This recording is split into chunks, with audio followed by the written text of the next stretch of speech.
again, resident punster. Hey, well, you gotta have a jokester in the group, you know. Yeah, You need a jokester in the group to keep things lively. exactly. If you can't laugh at yourself, you know, who can? Find someone who you can laugh at. Exactly. Great. One of the things, I know you because, well, we've known each other since you Forever. Since I was itty-bitty. like that tall. I haven't grown much. You haven't grown. I was about to You've say. I You've think aged a few she years. grew 2 inches in the past 10 years. Well, You've no, aged. You just The haven't. funny thing is that I was telling the girls, and I think someone else from the court earlier, is I was looking through my old modeling pictures, and I did modeling. I went to the Page Parks modeling school when I was 12, and I did a whole portfolio and everything. And I was looking through that when we were packing up the other day, and I'm sitting there looking through it, and they're all the ones, like, I have a whole bunch of them from when I was 12, and then I have one from, like, 3 years ago in Austin, and... Looks exact same. Yeah, that's the scary part. It looks exactly the same. I have not changed, and I'm just like... Well, at least she aged well. Yeah. Yeah. That's the vampire in her. There you go. I've seen the I still movies. get They don't targeted. age. Nobody believes me that I'm 26. It's interesting. When you go back to old mythologies and old, superstitions Yes. about things like the vampire thing, what a lot of people also don't realize is a lot of those things were born.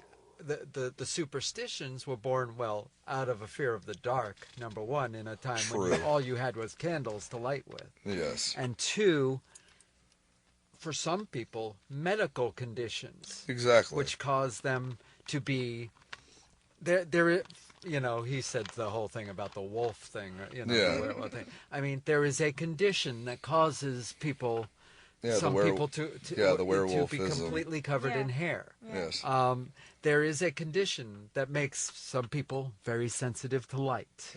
Yep. And Yes, there's as one wearing sunglasses. as one of us is wearing sunglasses in the Yeah, I'm just gritting and bearing it right now. Yeah. And it's like, and people, and those are really some of the places where all of this stuff that people are so freaked out about. Well, I mean, you got to realize back in the day, they didn't know about all that stuff medically because, I mean, look at the epilepsy. A lot of people thought that it was possession. Exactly. Yeah. But I mean, you had back in those days, the church, got rid of all the scientists, and they're like, oh, that's blasphemy. That's not against, that's against God.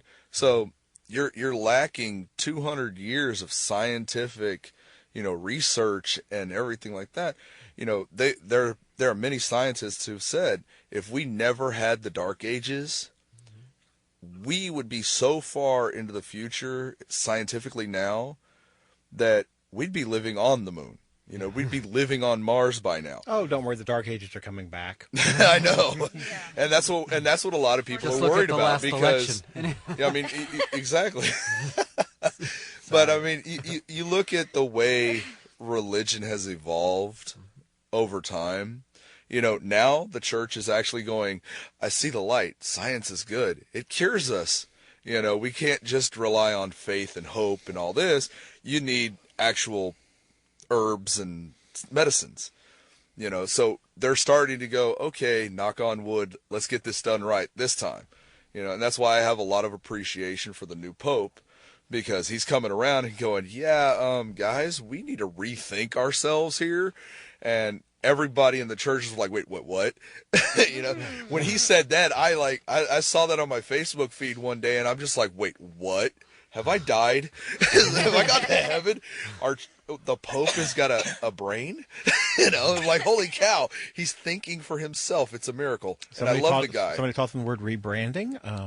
Yeah. So I was just like, wow, this is amazing, because it's proof that even the church itself is starting to evolve to accept the things that they have always condemned. They're starting to accept the LBG community. Little by little it is, but they're starting to. And that's Everything the first starts step. somewhere. Yeah, and that's You the know. first step, is to be accepted somewhere, somehow. It may be baby steps. But Exactly. I mean, hey, but baby everything steps starts somewhere. Exactly. I mean, You know. a baby starts, baby steps, and I mean, we're good. before for the GLBT community, before Stonewall, there was Mattachine, Yeah. and who tried to be very looked very assimilationist, and suits and ties and all of that. Yes. And then And we dresses had- only on the women. Yeah, and dresses only on the women. Oh, Exactly. Hey, I like my sarongs. I can live with my sarongs. And Okay, you look they're good in a comfortable. sarong. I know they're comfortable. I can say that because I know, that's what I'm saying. They're comfortable. You can't knock them. They're great. the which also brings me back to, since you mentioned sarongs, which leads to the whole story about the pagan community, your connection to the pagan community. Yes. And I am also familiar with somebody in your life back in the pagan community Which who you were one? related to, who Which is no one? longer amongst us. Oh, Yes. yes. I miss her a lot. And but how would you say that your spiritual, how does this all relate, this path for you relate to a spiritual path? How does this fit into a spiritual, how you live a spirituality? What would you call Or does it? Or does it? I mean, what do you, Well, I don't know about her, for you? but for And me, of course, we have to speak about these two because it could be any number of. Yeah, 100 exactly. things or Yeah, any exactly. For number of- me, Well, when it came to her, by the way, Oh. she kind of kicked me in the butt yeah, at CMA. That was From funny. the other side, and she's just like, hello, what you doing? Because for about 5 years living in Idaho, all my training went out the window. From the age of 11 up, all of it went out the window. And so she kind of tapped me on the shoulder, kicked me in the butt from across the veil, and she's like, hello, what you doing? What you doing? Get Why on- are you get not, your head why on are you straight." not back over here? You were supposed to be over here. And so, and then going over to one of the sacred spaces, I also got tapped and kissed, too. And so that's why I wear this now. Because they decided to say hi, and we're now claiming you for the moment. Yeah, I didn't know how much you wanted me to talk about her. Oh, in yeah. I miss her a relationship lot. to this. It's but mainly- she was a very special part of our community. Yes, very and- Yes. much so, You very know. much so. And unfortunately, my father of all of us he's been still holding on to her Yeah, he so still bad takes it that hard.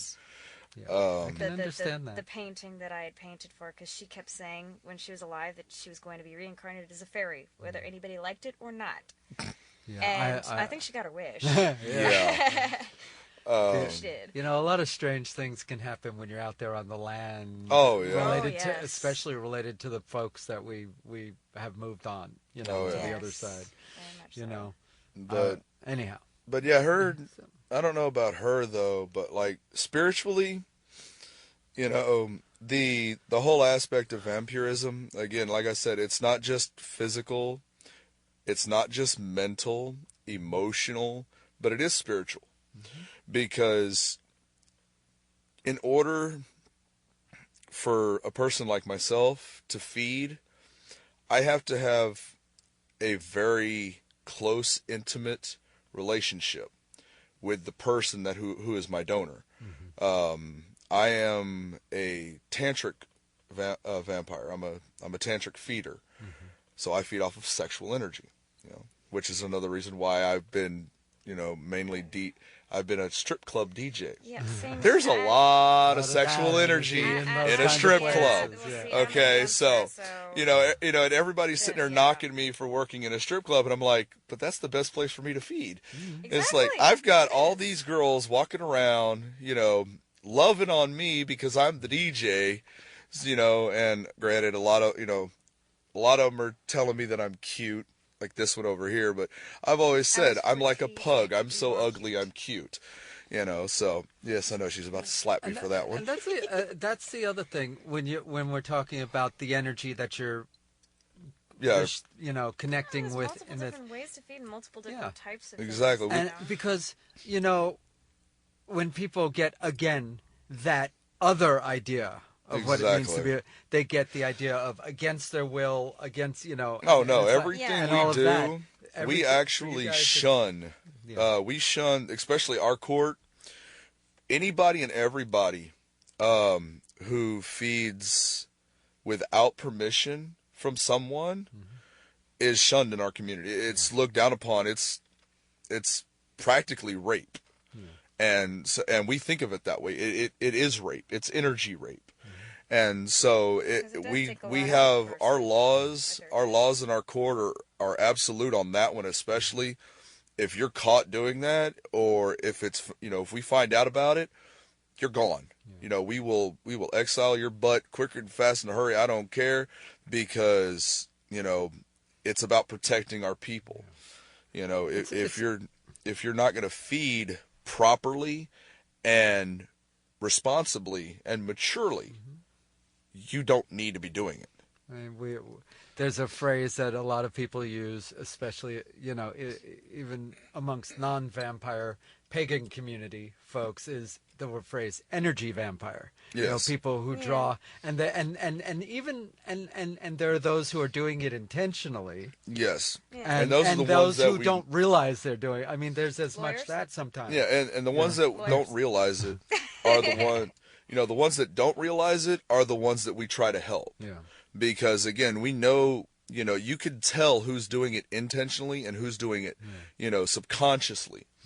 And, for those who are doing it subconsciously, we let them know, hey, this is what you're doing. You need to control yourself. You need to learn self-control and learn how to stop yourself from doing that. The ones that do it intentionally, we have people out there who are, for lack of a better term, shielding others. They, when we see those people out, we throw out our energy as a shield, so that way, the newly awakened in our community and the mundanes, aren't attacked. We put out our energy, and of course, my energy, nobody wants to feed for me, because I practice some of the darkest magics there is, and so my energy is pretty nasty. So it gets to the point where people. And yet you seem like such a cheerful, I'm a nice lovely, guy. I'm a lovely, nice guy, but but yeah, I'm a people very get- nice guy. But when you're dealing with the things that I deal with, because I deal with mainly the darker deities, the death deities, Hades, Anubis, and in that, within that idea is a lot of people who don't understand either the pagan path or the vampiric thing. path. Yes, When they hear dark, they automatically think see evil. Yeah, and that's I mean, and again everything that's the has whole its thing. opposite. Everything has its other side, Exactly. or its other. And And, and the thing it's when you think of it, when you think of good and evil, light and dark, it's like an equal armed cross. You have your light and your dark. Your light's at the top, your dark's at the bottom. Your good's on your left, your right, or your good's on your right, evil on the or left. And it's two axes. It's not the same thing. There are light pagans who are not so good. There are dark pagans who are awesomely good. They're practically angels, but they just practice darker paths. They practice darker paths. Exactly. The Hecates and Morrigan, Exactly. all of those. And death, destruction, and all that have its purpose, as long as it's used in a productive manner. And that that's one of the things that that I do with my energy work and stuff like that. Yes, I have a lot of dark energy in me. I have a lot of negative energy, because again, I'm dealing with darker aspects, and I'm drawing one of the most primal energies out of a person, which is the sexual energy. Sexual energy is it's that energy that it can destroy you, or it can lift you up so dang high that you're on cloud 9 for months. And it all depends on how you use it and what you're doing at the moment that you're taking that energy in. And, you know, for people like me, like I said, I don't feed off of anybody who is not openly and willingly giving themselves to me to feed from. You know, It's like, you know, and one of the other terminologies people often get wound up in within the pagan thing is black magic, white magic. Oh God! And they get so wrapped. They hear those words and they get that Hollywood thing again. Exactly. And it's like but it simply is. It's in the intention. That's the thing. Magic it's in is how not you're doing a thing. And again, magic is not black or white. It's neutral. It's gray. That's all it is. It's the intent of the person using it. Yeah, and it's the same thing with vampirism and energy work. Energy is neutral. It's neither good nor evil. It's the intent behind it. It's the intent behind the person feeding. It's in the intent behind the person giving it. Yeah. You know, and then again, those are stereotypes that, you know, we are trying to break. You know, and so that's one of the reasons why, you know, we are so adamant about coming out now, is because we found even within our own community here in Houston, there are people who are not taking this to heart, and they're going about it and coming out in the wrong way. And so we're like, okay, you know, there's no right way, there's no wrong way of coming out if you're trying to educate. If you're trying to educate people on the truth, then go out and do it. But if you're trying to do it and live up to the stereotypes. If you're living up to the stereotype, or you're doing it for selfish gain, don't bother. Don't even bother coming out, because the thing is we are a community. We are here as a whole, not for the individual, not for, you know, excuse me, not for your, you know, not for the ego, not for the monetary gain or the 15 minutes of fame. You know, I hate it. I hate fame. I hate the limelight. I hate all that, you know, but there comes a time when you have to step up and say, I need to do this, before somebody else comes in and ruins what you're trying to do. If you're going to become well known for something, do it for the right reasons. For the right reasons. Exactly. Yeah. I get that. And like I said, I have put off myself coming out into the limelight for 2 years now. You know, before I was voted in as the king of the court, I used to be the Lord Maester for the court. I was the magus, the high priest, basically, or excuse me. You know, and I never came out. I did one little interview back a couple of years ago, and it was like 5 seconds. That was it. I was done. I didn't want anything to do with it again. You know, I concentrated on building the court's foundation, getting everything done so we could move forward with everything, you know, all of our hopes and our dreams of what this court should be. And, you know, now we're finally able to do that. How long, how long do you get to be, how long is your position for? Is it until the court, until the court votes me out, and, okay. You know, until they don't see me doing my job properly, I'm here as long as they want me. I was you know, I serve, like I said, I serve the court. Yeah. You know, it's not about me, it's about them. Right. And the biggest difference between our court and a lot of others is we don't have a major role in the court decisions. Our counsel is the one that makes the big decisions. We just see that it goes through. We make sure that once the council makes that vote, that they keep to it. That they keep their word. You know, they keep their word. They keep their, you know, they keep that tunnel vision on those decisions, not veering off, you know, trying to, you know, do other things. You know, once we make a decision, we need to stick to it. Yeah. You know, we don't want to veer off that path, you know, if you hit a bump, patch the bump up and go on. Yeah. And that's what we're there for. They're there to, do it. We're there to, smooth over all the bumpy patches. And because inevitably, whenever a group of people are involved in decision making, Exactly. there's going to be those bumps. There's disagreements. Exactly, and that's what we are. We're the mediators, basically. When we have our court meetings, I don't vote. I will never vote at a court meeting unless I'm asked. Other than that, I have nothing, when it comes to the decisions of the court itself. I give advice, I give ideas, and, and I say these are the pros and cons and all that. The court's run by them. Yeah. So, that's the biggest difference between us and other courts. Is king and queen, that's a title. It's a position that's held to ease all the drama. We're the ones that stop the drama within the court.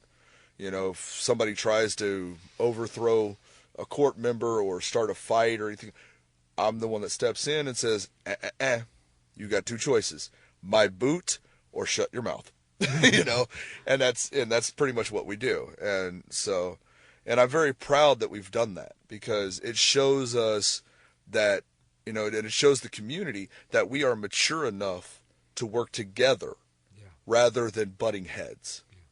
That's cool.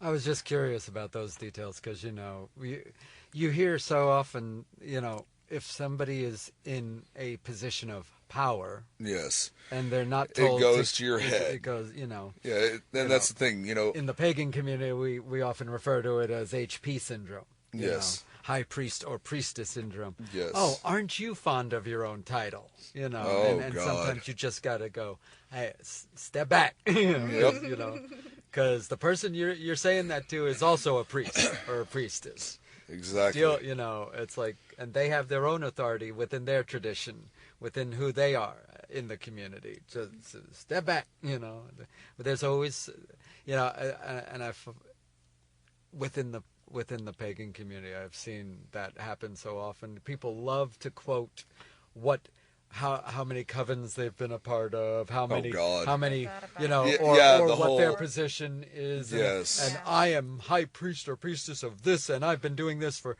this number of years. Like that's supposed to, and see, that's the thing, No, it's how you. It's how you act, exactly. And like myself, I don't use the title king, when I'm introducing myself. I don't sit there and go, oh yeah, I'm King Aramond. No, I've used the title that I was given when I was in the pagan community, when I was in the BDSM community and all that, which is Lord. Because I've built from the ground up 2 houses and have seen them rise and fall many times. But through thick and thin, those are my houses. So, and I'm the Lord of those houses. So instead of saying, oh yes, I'm King Aramond, I'm Lord Aramond. I put myself lower than my title would suggest. Because again, it's just a title. It doesn't mean anything to me. Yeah. It's a title of a position that I hold within this court to make sure this court does what it's supposed to do. I don't need to be flamboyantly open and say, look at me, I'm the king, ha ha ha. No, I don't do that. It's ridiculous. It's egotistical, and quite frankly, I'm above, flaunting an ego.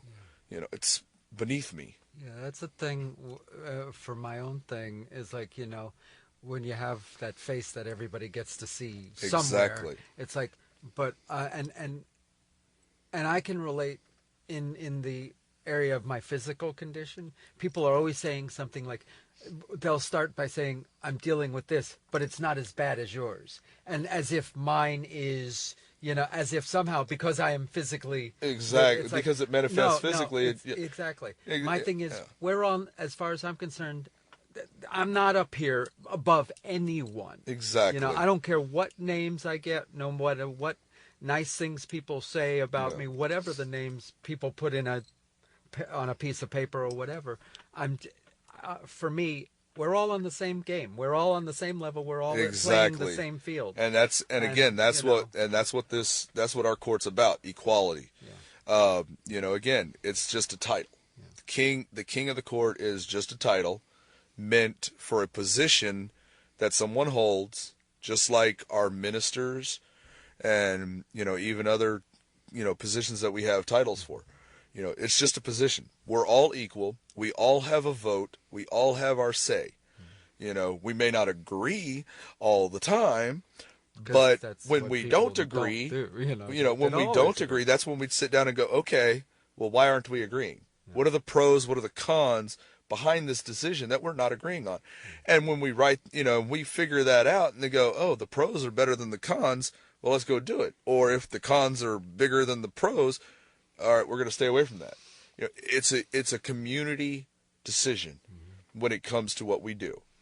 And again, like I said, I don't vote at the meetings. I refuse to say my vote unless it concerns absolute, I have to vote. If my vote is needed, I'll be like, okay, what's everybody else's vote? And normally I'll just go, okay, the majority is voting this. So this is what the court wants. Okay, I agree with y'all. It's not really me going yay or nay. It's me saying this is the court's decision. Let me do it. Yeah. So we're getting close to the top of the hour here. Yes. How can people find out about the Houston Vampire? We actually have two Facebook plots. We have the HVC page on Facebook. We also have the Houston Vampire Court's Outer Court group. It's a public group that people can go to and join. We also have the Houston Vampire Court Facebook page. Either one of those, you can find us there. They'll find me, find any of our court members, our ministers, or anything like that. And soon to be YouTube as well. Oh yeah, and we're also going to be on YouTube doing educational programming. Of course, I say that as for the somebody who communities. doesn't own a computer, but then, Yeah, I know. Somebody over here doesn't have a computer. yeah. Sucks. Phone. Well, we can't do video over the phone, Merlin. It's kind of impossible. I can't say much. Me and technology hate each other, so Yeah. I'd rather have an actual Stuff book, breaks around physical, me. piece Exactly. of paper I could do this rather than sitting But- there staring at a screen for several hours. Yes, but yes, we are on Facebook. We're about to be on YouTube. I just set that up a couple of months ago, getting the finalized, and hopefully we'll have video for everybody so we can Okay. start teaching things through the community. All right, well, thank you, the Houston Vampire Court. Thank you very much for having us. Thank you for Thank coming you for in. being here. Thank you, Merlin, too. You're listening to After Hours Queer Radio with Attitude here on listener-sponsored commercial-free Pacifica Radio for the Gulf Coast. KPFT Houston, 90.1 FM, 89.5 Galveston, 90.3 Livingston, 91.9 Huntsville, and always the World Wide Web at kpft.org. A little music, and then roundtables coming in.